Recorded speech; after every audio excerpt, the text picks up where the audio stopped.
Liquid Philippines kung makakabawi ang Falcons dito. Yeah, ang mas maganda rin sa draft na nakita natin, kanina nung first 3 games, dinala tayo kung saang era. Nakita natin yung era ng M3, M4, M5 pagdating sa draft. Ito literal 2 years ago lang. Yuzong, actually last year lang, Yuzong YSS para sa TLPH. At nakakamiss din kasi yung mga ganitong klaseng mga burst lineup na maaga pa lang ay kaya ng pumalag.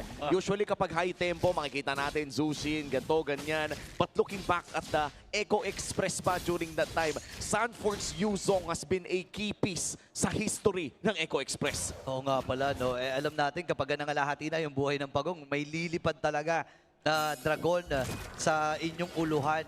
And ito yung kailangan tingnan ngayon ng Falcons. For sure naman, nakahanda naman sila sa mga ganong klaseng atake. Siguro ang kailangan lang nilang matahan dito ay kung paano nila bibigyan yung mga frontliners dito ng CL para hindi mangyari yun. Oh. And right now, it's Super Marco. Back-to-back games dito sa carry. At mukhang ang sagot ng Team Liquid Philippines ay kumuha ng Freya. Napanood natin sa serye ng Smart Omega sa kanilang lower bracket run ay gumamit din sila ng similar na estratehiya kung saan ginamit ni Netsky ang isang Freya laban sa isang carry kung saan nakalamang talaga ng early to the mid-game. No, kung range kasi pag-uusapan, medyo lugi talaga. Pero Purify, pinapop na rin para dito kay Sanji. Mabibitin si Ogwen. Pero kritikal ang sitwasyon ni Haji at kailangan niya mag-back away. Kung tignan mo naman yung pagkat dito, napakaaga mula dito kay Teddy. Oo. Typical na yan, typical frame move against the carry pero nakaharang si Ogwen. Pero nandun pa din yung pagtakas namin kasi na-burn yung Valkyries Descent ha. Oo nga pagkakataon natin nila to at sisimulan na rin ang unang pagong ng laro. Dahil nga masyadong malayo din si Kyle ay hindi na ata siya makakapag-contest pa. Oo, may 1 level gap din kasi. That's the first turtle secured para dito sa Team Liquid Philippines. Basic lang para kay Carl Daisy. Farm Express para dito sa YSS. So, as long as napipigilan nila yung aggressive movements dito ng Team Falcons, as long as nagre-react yung Atlas, yung Fredrin at pati na rin yung Phobius, okay lang kasi pinagpa-farm lang nila si Cartesi. Interested nga ako kung kasi naka-assassin emblem si Cartesi instead of the typical marksman emblem. Pero with the added damage na meron dito yung assassin emblem, at least meron silang tempo sa mid-game. With the marksman, baka maging greedy siya sa pagka-farm. So maybe we might see a aggressive move mula sa TLPH once na ma-hit na nila yung first timings nila. Napakasakit din pala ng poke damage na manggagaling dito kay Ogwen. Burning the regen as well dito kay Sanji in the mid. Si Carl Tizzy ay susubok naman poke sa mid pero mukhang hindi pa naman mag-hard commit. No available mounted shocker pero kaka-ulti din lang dito ng Glue. Uy. Okay, level 4 na rin din si Ogwen ha. Ngayon nagamit yung mountain shocker. At mabilisan na kagad nila pinatumba itong si Ogwen. Ganun-ganun lang, men. Napasama pa yung flicker namin, nadamay pa niya si Haji pero wala nang follow-up mula sa TFPH team. Falcons, wala silang magawa sa mapa. Even though, sobrang interested nga ako dun sa blue pickup ng TFPH kasi usually, nakikita natin baliktad yung nangyayari. Yan yung pinipikan ng Atlas. Oh. Pero ngayon, Team Falcons parang hindi sila makaharap ng way to bypass this glue kasi kanina pa yung control ng TLPH dito sa may mid lane. With the Zushin and the glue, kailangan talaga i-force ng Falcons itong dalawang to. Now, mid lane naman nata magiging call ng Team Falcons. Sa pagkakaalala ko ay laban din ng Smart Omega kontra Falcons yung Freya na iyon kung saan nilaro nga yun ni Netsky. And carry din ang ginamit ng Team Falcons. Kaya naman sabihin na lang natin na may warm-up na ang Falcons dito sa ganitong klaseng matchup. And may habulan na magaganap ha. Ogwen, available yung kanyang Fatal Legs. Pero threat lamang yon sa paparating na Pagong na pwepwestuhan na rin kagad ni Daddy JP. At lamang na lamang ang side ng Team Liquid Philippines dito. Mapapower spike man, mapapwesto. Kaya naman susubukan lamang ni Ogre na magbigay ng vision. Pero full commit ata ang gagawin ng Team Falcons sa pag-contest nito. Yeah, again, may bypass sila dito with a perfect match mula kay Ogwen. Carl TZ has to secure his position. Ang kailangan lang isipin dito ng Team Falcons, saan manggagaling yung Dragon. Yeah, yun nga and si Sanford dito nagpakita na rin doon sa may itaas. Black Dragon Form yung nagamit dahil kalahati nga yung buhay. Doon Pagong na ito, nagtatalo na rin itong si Nakosip na! At nakuha pa rin ang Team Liquid Philippines sa Pagong! Sa may petrify mula kay Sanford! Atas muna si Ogi pero hindi ata siya makakatakas dahil mabibit-bit siya with the lantern mula dito kay Sanji. Medyo masakit sa ulo yun mula sa Falcons, ha? Nagmukhang miscom yung nangyari doon sa Team Falcons na naiwan si Flap after that turtle secured from Team Liquid Philippines. Kaya naman lulobo ang kanilang gold dito 2,000. Silipin natin ang ating Infinix in-game equipment. Actually, si skip na ata ni 4D. Yung Hunter Strike niya, re-recta na ng dominance ay Super Marco. Okay, speaking of pagrekta, rumekta na rin si Sanji dito. Nagamit yung Crimson Beacon, pero si Kyle ay nakaba. Fury. Purify ay nagamit din, pero hindi pa gagamit muna dito ng taunt. Itong si Kyle, lalapitan muli niya. Perfect match ay gagamitin na rin dito ni Owen at siya na. Ang magiging sakripisyo sa naging tagpo na yon, Super Makmak. At yung tatlong miyembro mula sa Falcons ay magkakat na rin. Yeah, but the thing is, look at the Team Liquid. They're happy to take this trade. You waste so much resources mula sa Team Falcon, samantalang payapa at hayahay lang na nagpa-farm si Carl TZ. At yun naman talaga yung win condition when you're looking at Team Liquid right now.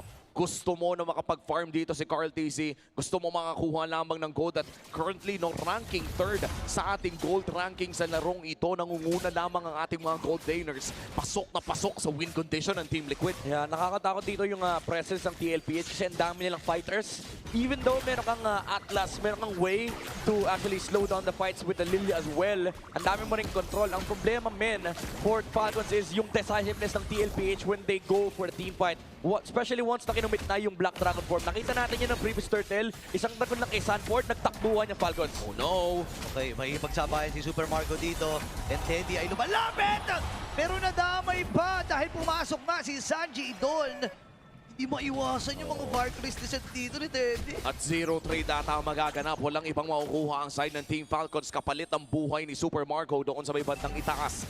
Next turtle, last turtle of the game. Yung dalawang pagong ay nakuha na ng Team Liquid Philippines at mukhang hindi na makakapalag pa ang Team Falcons dito. Perfect turtle take para kay Carl TZ. Yeah, and again, Team Falcons, because of the numbers advantage na meron dito yung TLPH, karamihan sa objective nila kailangan nilang bigay. And hindi pa tapos yung TL kasi meron pa silang mga skills. Guys, speaking of pagbigay, bibigyan din natin nila dito si Kyle at may ipit sa 5! Team Liquid Philippines, pero meron pang fatal link sa magagaling din kay Owen. Oy! Mamamaalam si JP pero buhay pa rin. Ang mga damage shield. Oy, pumasok! Pumasok na Valkyrie si Seth, nagamit na ni Teddy. Purify ay mapipindot Go niya that way! rin. Tumama yung Dark Wave dun sa dalawa. Papasok si Flap. Flicker ay na-force na rin niya. Oh, Pero walang wave ang Team Liquid. sobrang grabe naman yung team fight ng TLPH. Laging may engage, laging may nanggugulo sa likuran. Kanina si Sanford, hindi niya hinayaan makaharap si Super Marco sa team fight. Ginamit niya yung Petre na force din yung Purify and binalikan niya yung frontline ng TLPH. Nung bumalik na yung Dragon kasi wala na siya skill, si Sanji naman yung humarap. Oh, Sanford! Oh, napakahapdi ng mga shuriken ni Super Marco. Napakamot na lang sa ulo dito si Sanford dahil sa sobrang kate ng damage ni Super Marco. Yun Kaso, straight na naman pare. Ay, ay, ay, ay. Hindi pa sila tapos dito. Si Super Marco pupuntahan. Flicker na gamit din ni JP. Makakasap pa ba siya? Oh. Inaata kailangan. At mamamaalam din yung gold laner from Falcons. At hindi talaga pwedeng may libre para dito sa TL. Right now, ahead by 2,000. Nakahanap na naman sila ng isang kapalit doon sa buhay ni Sanford. Yeah. And we could see na talagang ayaw talaga ng Team Liquid Philippines magbigay ng kahit ano. Yung blueprint ng TLPH, men, parang wala talaga silang pake sa side lane. Everything starts from mid, doon nang gagaling yung pressure, then gagawa sila ng play sa isang side lane, pero lagi magkahiwalay si Teddy tsaka si Sanford kasi alam nila, kahit may mamatay sa isang side lane, may isang kayang mang-pressure. And si Carl TZ, sa lahat na nangyayaring to, dahil ang daming kaganapan, payapa lang nag-farm yung Yison Chin. Magbibigay lamang ng vision dito si Ogwen. Ang pinakaunang lord ng larong ito ay paparating na rin in 10 seconds. Pero mukhang bibigyan nila dito ang pusit. Kinailangan umalis ni Ogwen doon sa river at kontrolado na ng Team Liquid ang area na iyon. Sa baba naman ay makikita na nagpakita na rin sa mapa ang jungler and gold laner ng Falcons. Kaya naman mapipwesto si Sanji at mapapapurify din palayo. Yun lang, nakaiwas naman natin sa Fatal Link. So may ideya ang Team Liquid na walang big ultimate para dito kay Ogwen. Crimson Beacon lang ay sasagot ni Sanji. Hindi sulit, pare. Di sulit, min. Kasi imagine mo yung POV ng Liquid ngayon, paano ba papasukin yung Lord? May Dragon, may Glue, may Freya nagpo-push. Wala silang makuha sa mapa. Isang tore lamang ang nakuha ng Team Falcons at pati na rin konting damage doon sa baba. At mukhang naghahanap pa ng team fight dito ang TLPH. Dahil katulad ng sinabi ni Midnight, hanggat may skill ang Team Liquid ay patuloy silang maghahanap ng pwedeng mabigyan. Ang hirap na sitwasyon dito ng Team Falcons, men. Lalo na ngayon, may Ice Queen 1 na. Yeah. Itong si Sanji, oh my goodness, ang hirap na ito, Ang daming utility, ang daming skills. Kumaga, sa perspective ng TLPH, wala kayong ulti. Anong gagawin nyo ngayon? Pero at least makaka-reset naman yung Team Falcons. Sinintay ng TLPH yung pagong. So now they have the Fatal Links. But for TLPH, re-relax sila ng konti, ihintay lang nila yung Purify ni Sanji, and then actually, never mind! Wala nang inintay, pre. Nag-Black Dragon, no? Ayun na nga, yan, sumugod na rin itong Sanji! Sanji. Pero siya Wow! napalalim din nata sabay ni JP na masyado rin malalim sa Torre. Pinapunish na kagad dito ng Falcons yung overextension ng Team Liquid Philippines. Boy, para naman si Card. Saan pa nakakapatay din si Super Makmak. Yung Lord ay nasa itaas na bahagi. At parang nalugi ata siya. Oo, nalugi ata at naghahanap pa nga si Ogwen ang susunod niyang biktima. Si Teddy ang kanyang nakita pero si Carl at si Kylie nagkakatinginan sa loob ng gubat ng Falcons. At makakaalis naman ang TL pero patuloy ang pag-push ng Team Falcons. Ibigay pa nila to pero si Cartesian may bangka siya. Pero tumama din yung Oh! bangka. Kaya No lang, way! may ipit si Super Mark si Cartesian doon sa kamay ni Super Marco. Sakto yung pag-dash niya, men, natapos yung immunity nung Traceless. And kumagat yung passive ni Ogwen. And hindi niya nalasit yung buhay ni Super Marco. TLPH gets heavily punished after that sequence. Hindi nila hinintay yung Purify ni Sanji. Alam naman natin gano'ng importante yung Purify ng isang Zushin. And Team Falcons, they get to capitalize the mistake.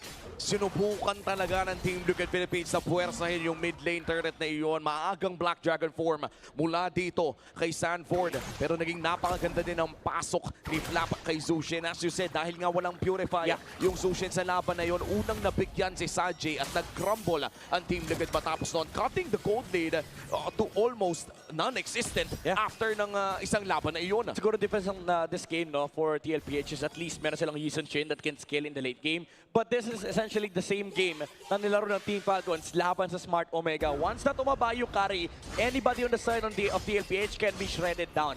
Ang problema lang nila, men, ang dami nga talagang kits for TLPH. Even yung Dragon, hanggang sa late game po problemahin nila yan. Kahit meron silang shred, may isang target na kailangan silang intindihin. Tapos ang dami pang manggagaling mula sa TLPH. You have the Glue, you have the Zushin, and then you have the Freya. So for Team Falcons, sobrang importante sa kanila that they take and maintain the box that they have. At parang ang abangan nga natin dito ay parang may pangalan na yung Petrify dito ni Sanford. Oo. Kumbaga nakasulat na sa Petrify ni Sanford para kay Super Marco lamang. Diba? Parang regalo yan, pre. Yan yung sinasabi, bibigyan ko to. Oo. And then gets mo naman din yung ginagawa dito or yung gagawin ni Sanford kasi wala namang way din ang Team Liquid Philippines na umabot dun sa likod. Siguro bukod kay JP, pero marami ka pa kasing iintindihin eh. Magpipil ka pa dun sa iyong kay Sanji or even kay Teddy, di ba?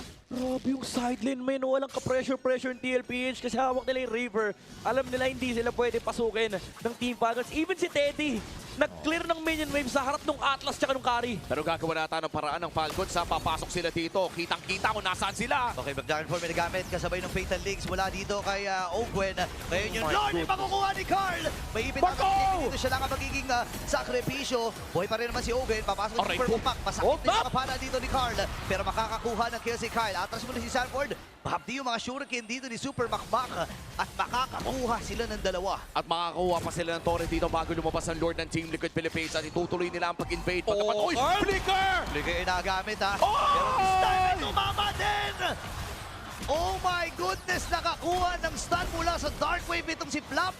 Napakaganda punish mula sa Team Falcons. Wala na yung Dragon. Yun naman pala ang solusyon. Kasi puwersado silang gamitin yung Black Dragon form para sa Lord. And na yun, because of that, wala yung advantage sa Team Fight. Now, Team Falcons again gets to capitalize. Grabe yung hilang ni Kyle! Sila pa yung nakakuha ng inhibitor turret dito sa mid lane. What a turn mula dito sa Team Falcons. Nabigay man yung malaking objective sa Team Liquid Philippines. Pinura naman nila yung advantage na nakakakibat dito. Ben, ang lupit ni Kyle. Ginagawang Tide Siege. Nilalapit. Ayan o. Tina-Tide Siege pre. Nilalapit doon sa... Tide Siege 5v5. Tide Siege, pare. Bakit nga ba walang Predrin sa Tide Siege? Oo nga. Hinila doon sa kabilang lane para naman mas madali maklear magkakasama. Oo. Kala niya, well, may carry naman. Pero parang, usually, mga ganyan strat, panghanabi yan eh. Oo. Yung ihilay mo para sama-sama yung mga wave, pero grabe yung comeback dito ng Team Falcons, ha? Ngayon, nasa teritoryo yung Team Liquid Philippines na nakakatakot si Super Marco ngayon. Anybody can be taken down by Team Falcons. Ang ganda ng solusyon nila kanina, men.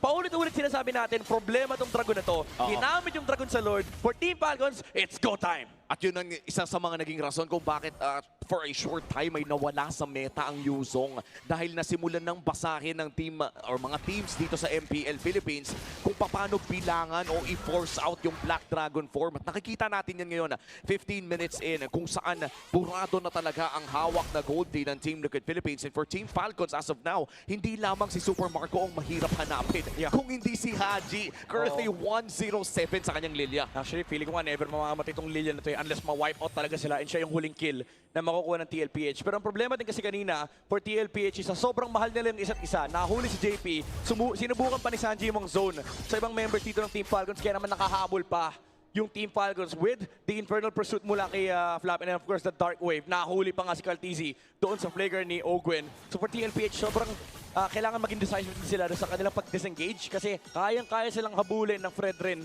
at pati na rin ng Atlas. And this will be the third Lord of the game 20 seconds from now. Ito na ata yung pinakapatas na Lord fight na makukuha ng Team Falcons dito kontra Team Liquid Philippines. Considering na yung last two Lord fights natin ay may hawak na gold day ng side ng Team Liquid.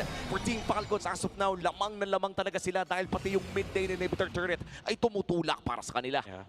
Sobrang for TLPH, crucial na nung mga positioning na detect nila sa team fight. Hindi na nga tinapos si Sanford yung kanyang Counter-Strike. Usually makikita mo to sa kanyang mga Yuzong games kapag alam niya kailangan niyang mag-survive, hindi makapatay. And ang problema ngayon for TLPH is they cannot even engage kasi may threat lagi ng Fatal Links. Medyo malayo-layo din yung Freya, pero Carteezy nandun lang sa Gedli. Okay, 10k na yung buhay ng Lord Knight of Black Dragon Farm. Nagamit, pero si Kyle magwawagi. Paikot-ikot pa rin yung Dragon, pero si Flap ay maiibig din. Nagtatalo na. Pero nagamit yung Fatal Links. Purify naman nagamit din. Dito ni Terry, Super Marco ay nakaka-free hit din. At makakadalawa na si Makmak. Free hit din naman itong si Terry, pero si Haji ay makakakuha din ng kill. Naubos na isa-isa ang Team Liquid Philippines. Si Sanji na lang ang natitira. Rekta mid lane na ang call ng Team Falcons. San Juan Arena! Para pwede na ata ilista ito. May 2 for 2 ata tayo. Nagiging maingay na nga ang San Juan Arena at ang Falcons matatabla ang sering ito. Pilipinas, we get a clash of the Titans. The grand finals comes down to a best of 3. Men, ang sarap maging MLBB fan ngayon. Parang lahat ng bumili ng ticket in advance, lahat ng mga kakabili lang ng ticket ng isang araw, sinong mag-aakala na makakakita tayo ng ganito kadikit na aksyon sa San Juan Arena para sa Immortal Cup? Itong dalawang teams na to, yung ipapadala natin sa Paris. Pare, sinabi ko na nga sa iyo, kabahan na yung ibang region. Actually, kasama ako dun eh. Oo nga pala. Pati ako kinakabahan sa Paris eh. Parang tama sila, Pili, yung pinapanood mo, horror movie eh. Pag hindi ka Pilipino, manonood ka nito kahit sino eh. Oo. Iisipin mo, okay, sino dito sa dalawa yung ayaw kong makasalubong Yes. sa bracket namin? Oo, imagine mo,